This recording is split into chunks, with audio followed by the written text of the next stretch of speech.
जय श्री कृष्ण.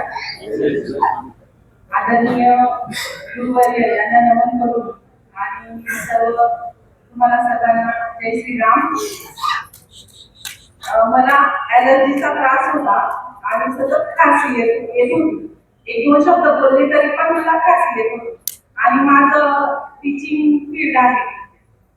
माझं नाव प्राध्यापक डॉक्टर दीपिका चौधरी.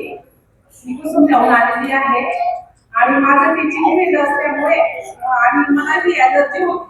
सतत चॉक पण चालवावा लागतो आणि ते चॉक चालवल्यामुळे माझ्या घशात ते कण येत होते आणि त्या कणांची मला ॲलर्जी झालेली होती. त्याच्यामुळे सतत खासी येत होती. मला एक शब्द पण बोलला जात नव्हता आणि त्याच्या हे म्हणजे मला सर्दी पण झालेली होती खूप.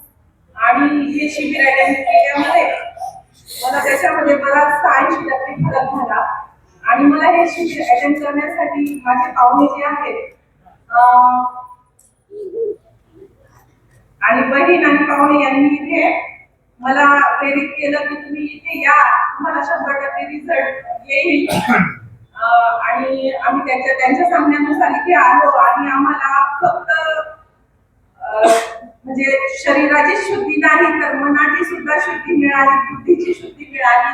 गुरुजींनी जसं सांगितलं सप सेवा शिबिर याच्याने जो फायदा होतो, आता जी आपण कथा पूर्ण ऐकली कथेनुसार रामाच्या म्हणजे रामाला भेटायचं आहे, तो फायदा घेण्यासाठी आम्हाला इथे म्हणजे आम्ही काही पूर्वजन्माचे पुण्य केले असतील त्याच्यामुळे आम्हाला हे शिबिर अटेंड करण्याची प्रेरणा मिळाली आणि आम्ही हे शिबिर अटेंड केलं आणि आम्हाला खूप खूप फायदा झालेला आहे.